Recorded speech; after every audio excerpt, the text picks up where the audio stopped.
Good morning students, Agarwal school की online classes में आपका स्वागत है। यहाँ हम बात कर रहे हैं, पिछली क्लास में हमने समुच्चय के बारे में देखा था। समुच्चय के कुछ एक्सरसाइज 1.1 के कुछ क्वेश्चंस किए थे। आज हम 1.2 के एक्सरसाइज ले रहे हैं, वो जो हमारे को सॉल्व करनी है उसके बारे में बात कर रहे हैं। एक क्वेश्चन हमने लिया है, जो सेकेंड एक्सरसाइज है उसके अंदर समान समुच्चय यानी इक्वल सेट के बारे में बात हुई है, जो हमने पहले देख लिया था कि समान समुच्चय किसे कहते हैं। समान समुच्चय किसे कहते हैं? जब एक समुच्चय ए के अवयव समुच्चय बी के सभी अवयवों से मिलते जुलते हो, ए के सभी अवयव बी में स्थित हो, बी के सभी अवयव ए में स्थित हो, उसे हम समान समुच्चय कहते हैं। तो उसे समझने के लिए एक्सरसाइज है। इस एक्सरसाइज को सॉल्व करने के लिए हमने एक क्वेश्चन लिया है, इसको हम सॉल्व करते हैं। सबसे पहले इसका सॉल्यूशन देखते हैं। क्वेश्चन है हमारा एक्स एक शब्द एलॉय के अक्षरों का समुच्चय। एक्स एक समुच्चय है और उसमें शब्द एलॉय के अक्षरों का हमारे को समुच्चय बनाना है। एक बी है समुच्चय, उसमें शब्द दिया हुआ है लोयल, जिसके अक्षरों का समुच्चय देखना है। कि देखना है हमारे को कि ये दोनों शब्दों के समुच्चय समान है या नहीं है। तो इस बारे में हम बात करते हैं। देखो, हमने देखा समुच्चय ए, इसके अवयव हमने बनाए, तो ये हमारे को वर्ड दिया हुआ है एलॉय, हमारे को शब्द दिया हुआ है एलॉय। तो इसके हम यदि समुच्चय बनाए, समुच्चय के अवयव देखें तो हमारा होगा ए, एल, फिर ओ और फिर वाई। ये हमारा एलॉय शब्द के अक्षरों का समुच्चय। ठीक है, बात कर रहा हूं जो समुच्चय दिया हुआ है मुझे बी, जो है loyal, L O Y A L, loyal. इसके अक्षरों का समुच्चय हम बनाएंगे तो इस प्रकार बनेगा L O Y A L. ये हमारा लोयल शब्द के अक्षरों का समुच्चय। अब हम देख रहे हैं समान, ये देख रहे हैं कि ये कौन से समान है या नहीं। हमारा सवाल है कि ये सवाल कर रहा है कि कौन से समुच्चय के क्वेश्चन सवाल है जो समान है या नहीं है। इक्वल के बारे में बात कर रहा हूं। तो मैं यहाँ देख रहा हूं हमारी समान समुच्चय की जो हमने परिभाषा पढ़ी थी वो इस प्रकार थी कि समुच्चय ए के अवयव, समुच्चय ए के अवयव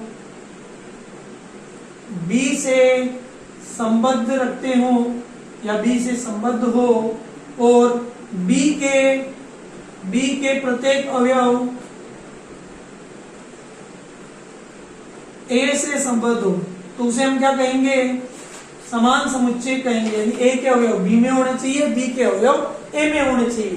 तो यहाँ देखो, यहाँ मेरे को दिया हुआ है, एक तो दिया हुआ है समुच्चय एक्स, एक समुच्चय दिया हुआ है बी। तो यहाँ मैं इस क्वेश्चन के संदर्भ में क्या कर सकता हूं कि समुच्चय x के प्रत्येक अवयव समुच्चय b में उपस्थित होने चाहिए और समुच्चय b के अवयव समुच्चय x में उपस्थित होने चाहिए। तो देखो, यहाँ दिया हुआ मेरा a, ये देखो a मेरा b में भी उपस्थित है इस जगह पर। मैं बात कर रहा हूं l की, ये मेरा एक l यहाँ पर उपस्थित है।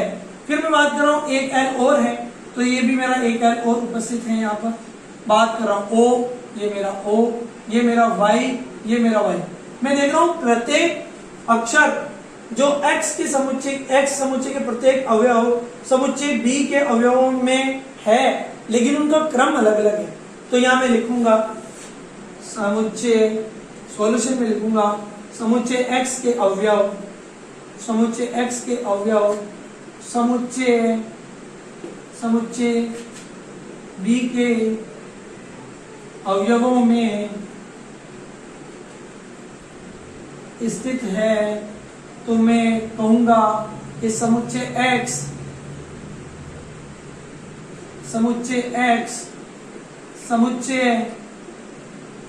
b के समान है, क्योंकि समान समुच्चय में क्रम से अक्षरों का होना जरूरी नहीं है। या हम क्या देख रहे हैं, मैं कह रहा हूं कि इनका क्रम से होना जरूरी नहीं है, बस प्रत्येक अवयव उपस्थित होना है। तो देख रहे हैं हम एलॉय के सारे शब्द लोयल में मिलते हैं और लोयल के सारे अक्षर एलॉय में मिलते हैं। यानी मेरे को प्रत्येक अक्षर जो x में है वो b में भी है, जो b में है वो x में है, उसमें क्रम के अनुसार नहीं है, तो हमारा क्रम होना जरूरी नहीं है। अतः हम क्या कहेंगे, यह समान समुच्चय होगा, यह समान समुच्चय होगा। ठीक है,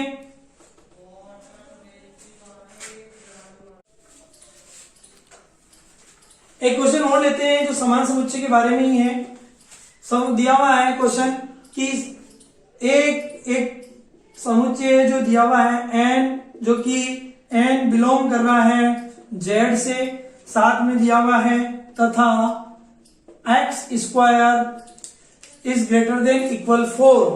ठीक है, ये दिया हुआ है एक क्वेश्चन। और एक समुच्चय b के बारे में दिया हुआ है कि x है जो x बिलोंग कर रहा है r से, और इक्वेशन दी हुई है x square minus 3x plus 2 equals to 0। ये दिया हुआ है क्वेश्चन, हमारे को सॉल्व करना है इस क्वेश्चन के बारे में। तो इस क्वेश्चन के बारे में हम देखते हैं क्या कर सकते हैं। यहां देखो, यहां देखना है कि ये समान समुच्चय है या नहीं, इसके बारे में हमारे को देखना है। तो हम देखते हैं इसका सॉल्यूशन कि क्वेश्चन एक दिया हुआ है, वो दिया हुआ है n बिलोंग्स टू z।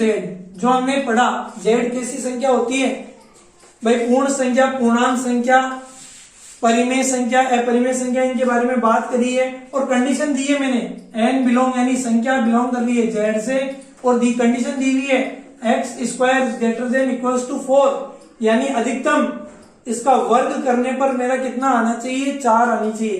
तो ऐसी संख्या देखो, मैं उसका समुच्चय बनाऊं तो मेरे लिए बनेगा, देखो -2 का स्क्वायर करता हूं तो कितना आता है 4, तो यानी मैं -2 भी लूंगा।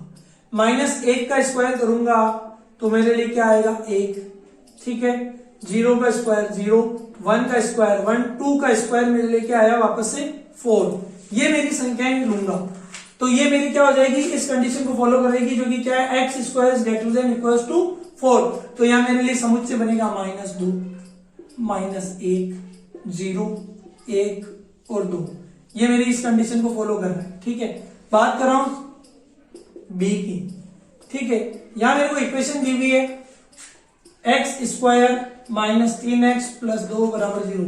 हमने 10वीं तक गुणनखंड करना सीखा है, तो इसके हमारे को टुकड़े करने हैं, जो कि इसके टुकड़े होंगे x minus 1 equals to 0, x minus 2 equals to 0। जब ये टुकड़े होंगे, गुणनखंड करना है हमारे को, जो हमने 10वीं क्लास में सीखा उसके अनुसार। तो ये x का मान आया 1 तो 2, एक x का मान आया मेरे लिए 2, 1 और मेरे 2 मान आए। तो यहां मैं इस इक्वेशन के संदर्भ में क्या लिखूंगा, मेरा मान 1 और 2, 1 और 2, ये मेरा मान है। ठीक है, अब मैं क्या बात कर रहा हूं, देखो मैंने कहा समान समुच्चय होने के लिए मेरे लिए पास क्या होना चाहिए, समुच्चय a का प्रत्येक अवयव b में उपस्थित होना चाहिए, b का प्रत्येक अवयव a में होना चाहिए। अब देखो b का प्रत्येक अवयव तो a में है, लेकिन a के प्रत्येक अवयव b में नहीं है, क्योंकि देखो मैं यहां क्या कह रहा हूं, 0 बिलोंग्स टू a, 0 a से बिलोंग करता है, 0 a से बिलोंग करता है, लेकिन यही 0 b से बिलोंग नहीं करता है, यही 0 b से बिलोंग नहीं करता है। तो मैं यहाँ जब ये बिलोंग नहीं करता है और ये -1 और -2 इसमें नहीं उपस्थित नहीं है प्रत्येक अवयव, तो यहाँ मैं क्या कह सकता हूं, a तथा b समान समुच्चय नहीं है, समान समुच्चय नहीं है। इस तरीके से आज हमारे को एक्सरसाइज 1.2 के क्वेश्चन करने हैं। सारे क्वेश्चंस और क्वेश्चन में कोई दिक्कत हो तो मुझसे संपर्क करें। Thank you students.